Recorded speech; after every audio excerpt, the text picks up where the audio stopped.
Someone had told me at 58 that falling in love again would nearly cost me the maple farm I'd spent 26 years bleeding for. I would have smiled politely and walked away. But that's exactly what almost happened. And the only reason I still have my land, my sugar bush, and my name on that deed today is because when I married Gordon Ashworth, I made one decision I never told a single soul about. I let him believe the farm wasn't entirely mine. Let me tell you how I got here. My name is June Calloway. I was born in Lanark County, Ontario, the second daughter of a school teacher and a man who drove a snowplow for the county roads department every winter and cut firewood every summer. We weren't poor, but we knew exactly where money came from and how fast it could disappear. I grew up understanding that land meant something. Land was the thing that stayed when everything else left. I bought my first 20 acres outside of Perth in 1996. I was 32 years old, recently separated, with a 4-year-old daughter named Anna and a part-time bookkeeping job at a lumber yard. People in town thought I'd lost my mind. A woman on her own, buying raw bush property, no house on it, no cleared fields, just maple trees and rocky Canadian shield ground that nobody had touched in 40 years. My own mother called me impulsive. My father didn't say anything, which meant he agreed with her. The bank gave me a mortgage that felt like a punishment. The interest rate alone made my stomach hurt every time I thought about it. But I had a plan, and more importantly, I had stubbornness. My grandmother used to say that stubbornness was just faith that hadn't been proven right yet. I held on to that. I tapped my first trees in the spring of 1997. Anna was 5. She wore rubber boots that were 2 sizes too big and followed me through the snow, carrying a bucket she could barely lift. We collected sap by hand that first year, boiling it down in a borrowed evaporator I'd borrowed from a neighbour 3 farms over. We made 40 litres of syrup. I sold most of it at the Perth Farmers Market and used the money to fix the roof on the small cabin that had come with the property. It took 5 years before Calloway Maple was anything worth naming. By 2003, I'd expanded to 120 taps and built a proper sugar shack with a wood-fired evaporator I'd paid for myself, slowly over 2 seasons. By 2008, I had 600 taps, a commercial kitchen certified for value-added products, maple butter, maple cream, maple candies, and a small retail shop I'd built onto the sugar shack with my own hands and the help of a carpenter named Bill Mackenzie, who charged me fair and never once made me feel like I didn't belong there. By 2015, Calloway Maple had nearly 2,000 taps, a website, wholesale accounts with 4 specialty food shops in Ottawa and 2 in Toronto, and a reputation for a dark amber syrup that food writers had started mentioning in the kind of publications I used to read at the library because I couldn't afford a subscription. The property had grown to 80 acres, a farmhouse I'd renovated room by room over 10 years, a sugar shack that could host school tours and corporate events, an orchard I planted along the south fence line that had finally started producing reliably. Do you know what it takes to build something like that on your own? The springs when a late frost kills half your sap run and you've already committed to wholesale orders. The summers spent mending fences and clearing dead fall and doing every job yourself because you can't afford to hire anyone. The winters when the furnace quits and you're calculating whether to fix it now or wait until after the tax bill clears. Every decision, every gamble, every season, that was me. Anna grew up on that farm. She went to Queen's University for environmental studies and took a position with a conservation authority in Kingston. She didn't want to take over Calloway Maple. She wanted her own life, and I never once asked her to want mine. By the time I was 61, the property was valued somewhere between $2 and $3 million, depending on who was doing the assessment. I wasn't wealthy in any way that felt real to me. I was land-rich and working hard, which is its own kind of wealthy if you know how to appreciate it. But I was lonely. I won't pretend otherwise. My marriage to Anna's father had ended when she was small, and I'd spent the years since completely absorbed in the farm and in raising her.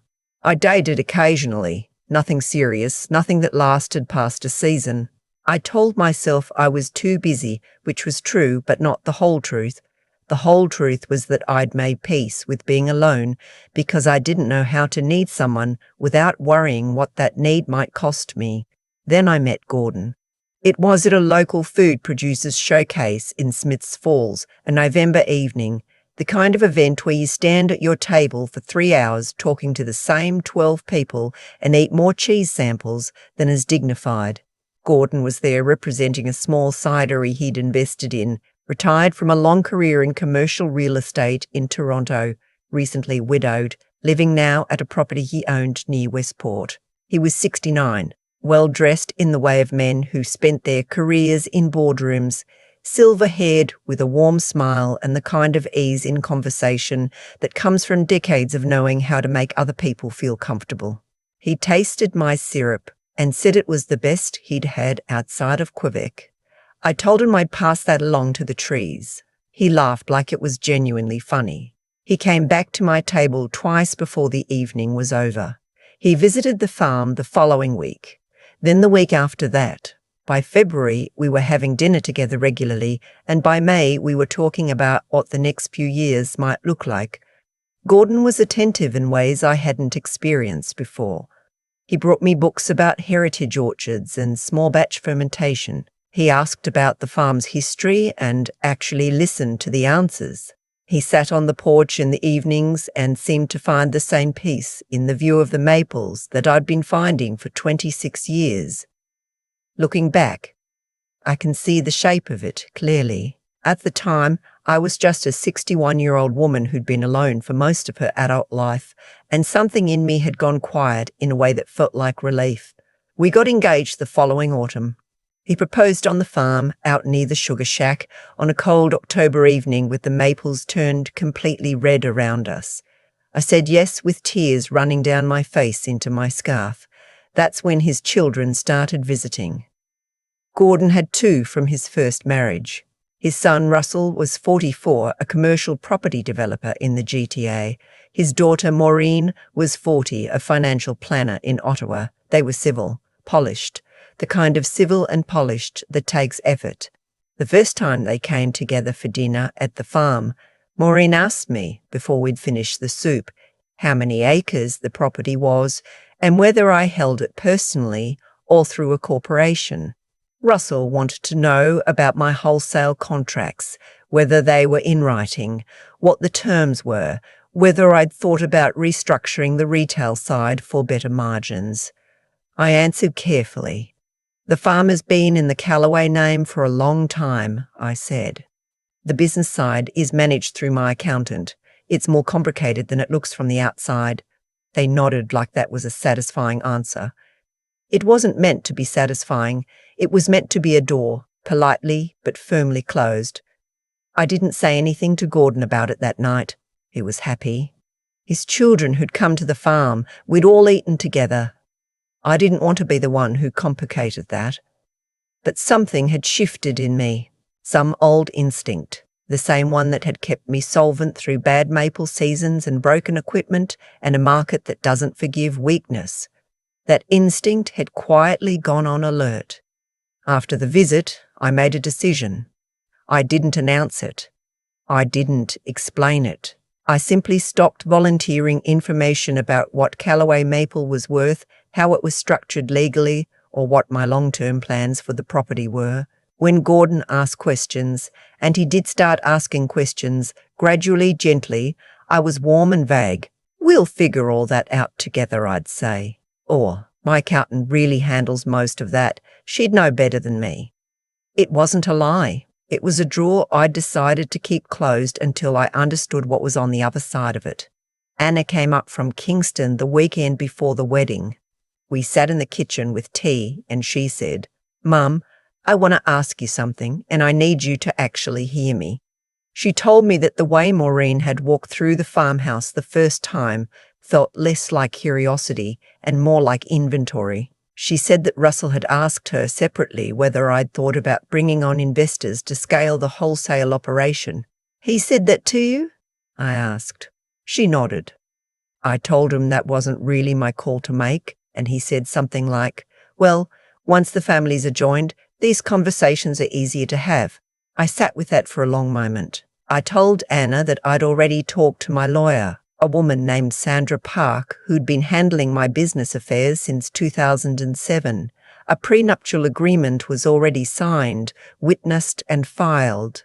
Everything acquired before the marriage. The land, the sugar shack, the business, the wholesale contracts, the retail operation, remained my sole property under the agreement. Gordon had signed without much discussion. He'd seemed a little hurt when I first raised it, and then he'd signed. Anna looked relieved. Then she said, "That's good, Mum." Really good. But be careful anyway. I married Gordon on a Saturday in June, outdoors at the farm, under a canopy I'd strung between the maples myself. It was small. Anna stood beside me. Russell and Maureen stood with Gordon. They were smiling. Maureen hugged me afterward and said she was glad her father had found someone. It should have felt warm. It felt like an assessment. The first year was good, mostly. Gordon was pleasant company. He was tidy and helpful in a general, non-specific way, and he was genuinely interested in the farm's rhythm in a way that seemed honest. He didn't interfere with operations. He didn't ask to look at the books. He came to the sugar shack during the maple season and seemed to find the whole process genuinely absorbing. I let myself relax. The second year, things began to shift. Russell called one Thursday afternoon and asked if he could come by on the weekend to talk about something he'd been thinking about. He arrived with a printed proposal, actually printed and bound, spiral bound, with a cover page for restructuring Calloway Maple's distribution network. He'd identified grocery chains across Ontario and into Alberta that he said would be interested in a supply arrangement. He said it would require formalising the ownership structure. I read the first 2 pages and set it on the table. "Thank you, Russell. I have a distribution arrangement I'm happy with. I'm not looking to scale up." His smile stayed in place. "But Kathy, sometimes opportunity has a window, and with some professional advice on the structure, you could be looking at a very different valuation in 5 years. You're not getting any younger." I stopped him there. I told him the business decisions were mine and my accountant's. He left the proposal on my kitchen table when he left.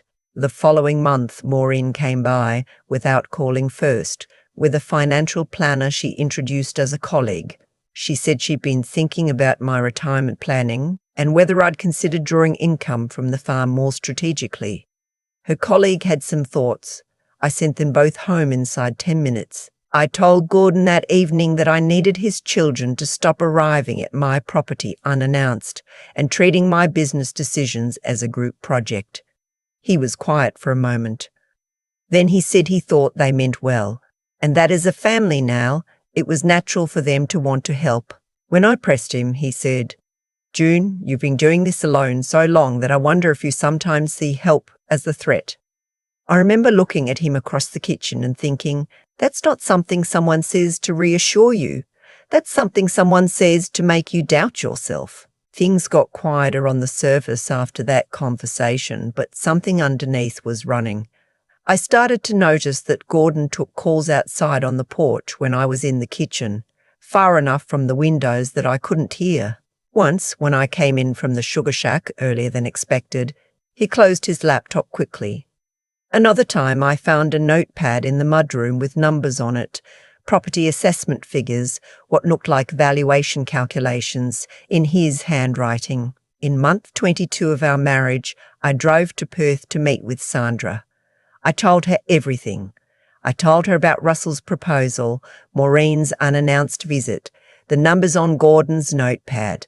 I asked her to run a title search on the farm property and check for any new filings. She called me 4 days later. Her voice was steady but careful. "June, there are filings. Someone has submitted a spousal interest claim on the property. It references the marriage date and cites provisions under Ontario family property law. There's also a document that appears to add a name to the farm's operating business registration. Your signature appears on it." That June, I've compared it to your actual signature on the prenup. It doesn't match. I drove home on autopilot. I sat in my car in the lane for a long time, looking at the maples, before I went inside. I didn't say anything to Gordon. Not yet. Instead, I called a man I'd known since my early days running the farm. His name was Douglas Fenn. He'd done background work for me twice before when I was considering bringing on a business partner, once in 2004, once in 2011. Both times his work had saved me from situations I hadn't seen clearly enough from the inside. I told him I needed everything on Gordon Ashworth and his 2 adult children and his late wife's estate. Douglas was back to me in 12 days. He sat across from me at a corner table in a cafe in Carlton Place and put a folder down between us. Gordon's first wife, Elaine, had passed away from an aggressive cancer 3 years before I met him. In the last 14 months of her life, while she was undergoing treatment in Toronto, she had signed documents transferring her investment portfolio, her TFSA and RRSP holdings, the family home in Oakville, and a rental property in Hamilton entirely into Gordon's name. The transfers had happened in 4 separate transactions between her diagnosis and her death. Her 2 sisters had contested the transfers in an Ontario court, arguing that Elaine had been heavily medicated and had not been in a condition to make clear financial decisions when she signed. The case had been settled privately. The sisters received a combined amount described in the record as a nuisance settlement. Gordon retained everything. I asked Douglas what that amounted to. Somewhere between 1.4 and 1.8 million, he said, depending on what the Hamilton property eventually sold for. I stared at my coffee. There's more, he said. Russell had been named in a civil fraud claim in 2018 by a development partner in Brampton who alleged Russell had diverted funds from a joint property project. The claim was settled out of court with a non-disclosure agreement. Russell's Ontario real estate licence had a notation on it that public records didn't explain further, but which Douglas described as having required a regulatory hearing to resolve. Maureen had lost a client to a formal complaint filed with the Financial Services Regulatory Authority of Ontario in 2020. The complaint alleged she had made investment recommendations that served her own referral interests rather than the client's. She'd received a formal caution and a period of supervised practice. Douglas closed the folder. June, he said, these are not good people. They are organised, patient, and they have done pieces of this before. I drove home slowly. The maples were just coming into their spring colour, that pale, tender green that only lasts about a week before it deepens. I'd watched that green arrive every year for 26 years. I thought about Elaine Ashworth signing documents in a cancer ward. I thought about her sisters accepting a nuisance settlement because fighting was too expensive and too exhausting, and their sister was already gone. Then I thought about my land. I called Sandra that evening and told her I wanted to pursue this fully. Not just a divorce, not just having the fraudulent filings corrected.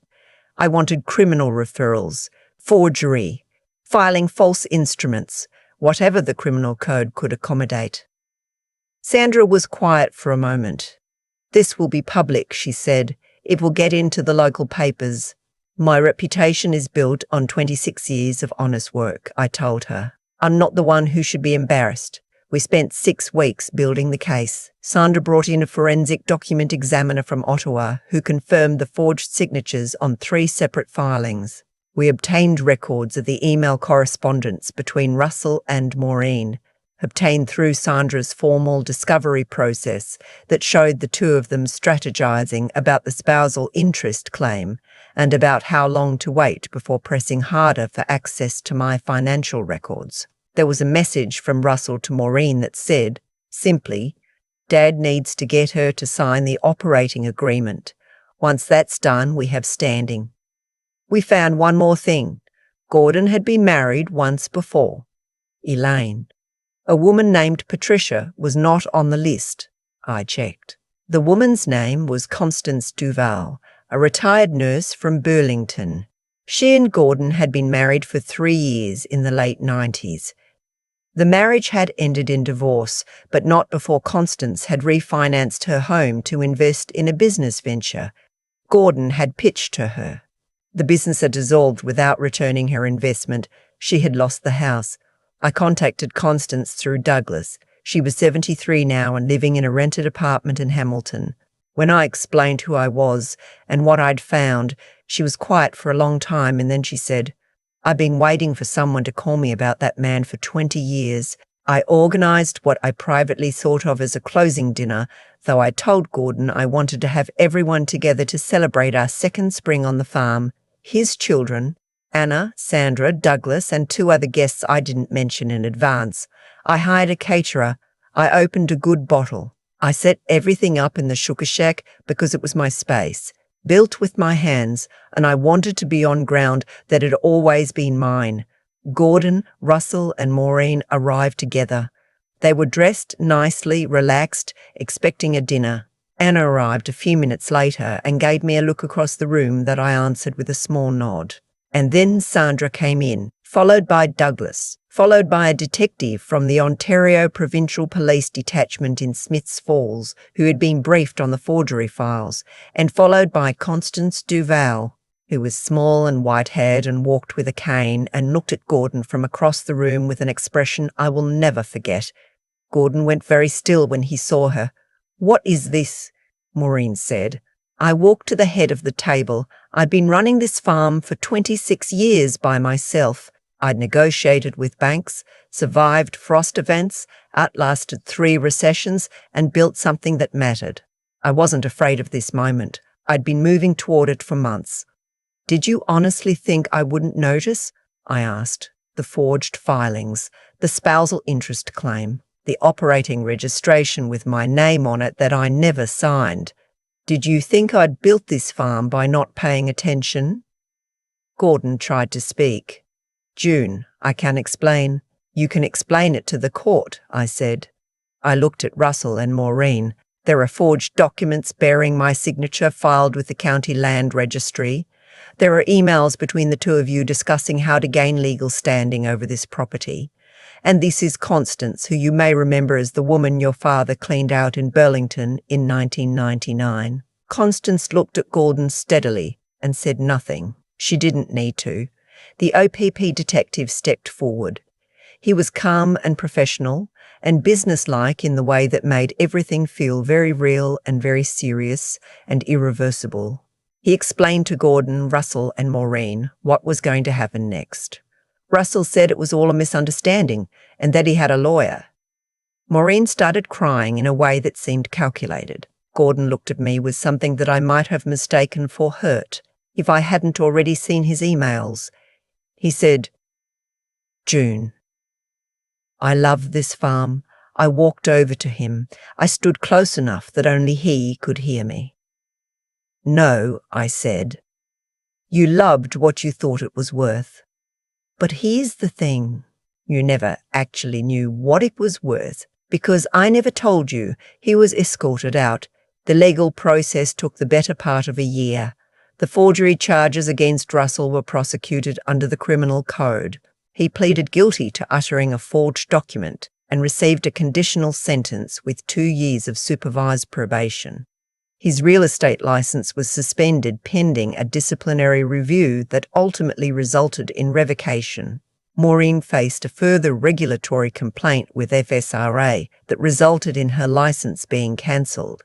Gordon was charged with fraud and obtaining financial benefit by deception, referencing both the fraudulent filings and the pattern of behaviour documented from Constance's case and Elaine's estate. He was convicted at trial and sentenced to 4 years. At 69 years old, the divorce was finalised the same month as the trial verdict. The prenuptial agreement held completely. Gordon received nothing. His legal costs, I was told, had consumed most of what remained of Elaine's estate. Constance and I have stayed in touch. She came to the farm last October for the harvest weekend, the public event I run every fall when the leaves are at their best. She bought a jar of dark amber and a tin of maple cream, and she stood in the sugar shack and looked around at everything. at the evaporator and the stainless tanks and the shelves of finished product and the photographs on the wall of the farm through the decades, and she said, "This is a beautiful thing you've made." I told her she was welcome back any time. Anna works with me on the farm now, 3 weekends a month, learning the operation the way I once learned it. Slowly, by doing. She says she doesn't want to take over. I believe her, but I've also watched her learn to read the trees, and I know that look. I still run Calloway Maple on my own terms. I still make every decision about the syrup, the taps, the wholesale accounts, the retail shop. I still walk the sugar bush at dawn during the season, checking the lines, reading the weather, doing the same calculations I've been doing for over a quarter century. I'm 67 now, and there is nothing wrong with me that a good spring sap run won't fix. I never remarried.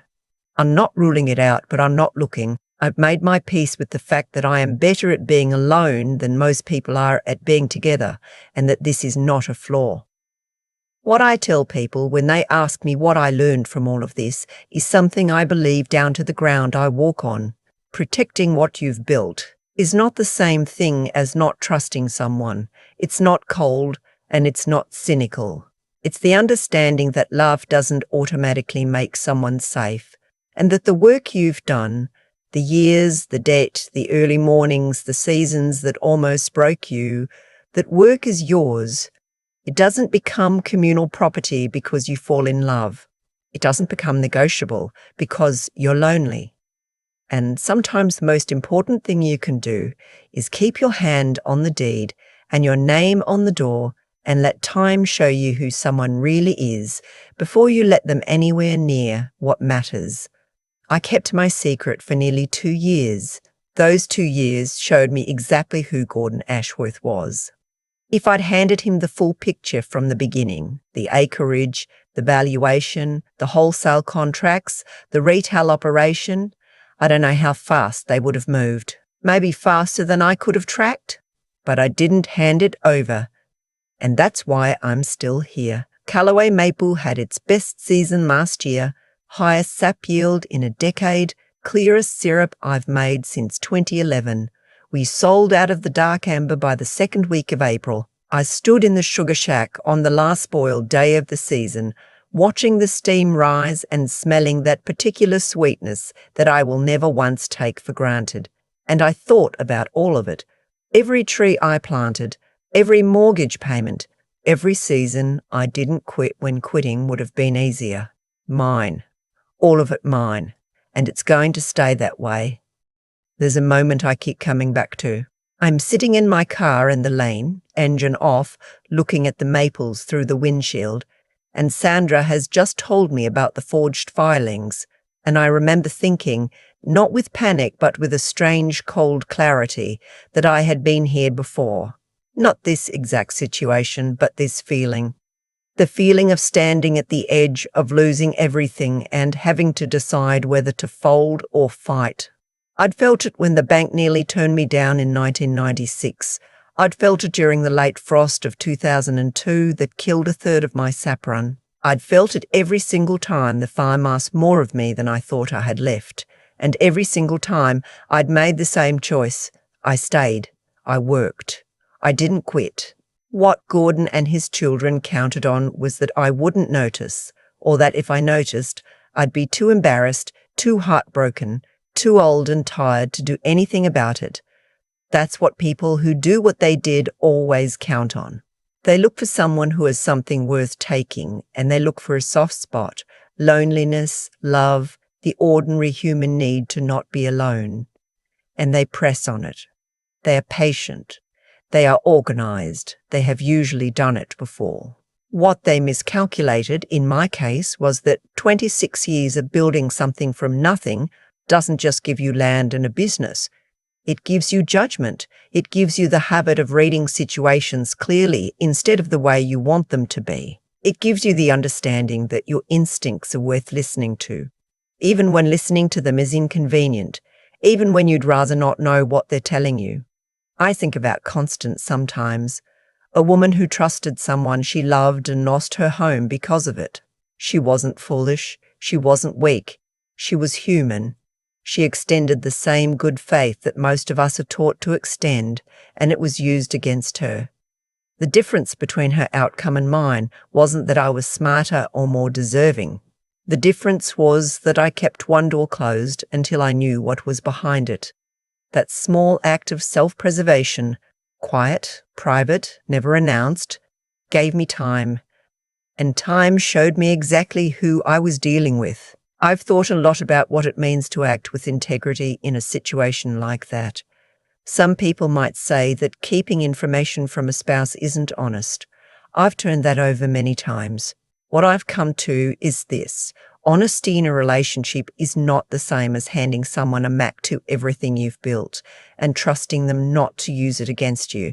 Real integrity is knowing the difference between openness and vulnerability. It's protecting what you've earned, not because you're greedy or cold, but because it represents years of your life, years of work and sacrifice and getting back up, and you are the only one who truly understands what it cost. And I think about what it takes to see clearly when you are also, at the same time, hoping. That's the hard part. It's easy to be clear-eyed when you have nothing at stake emotionally. It's much harder when you want something to be true. I wanted Gordon to be who he appeared to be. Part of me was watching for evidence that he was, right up until the day he wasn't. Holding both of those things at once, the hope and the vigilance, is the work that nobody talks about. It's exhausting. It's also the only thing that saved me. The farm is still here. I am still here. And every spring, when the sap starts running and the sugar shack fills with steam, I know exactly what I have and exactly what I did to keep it.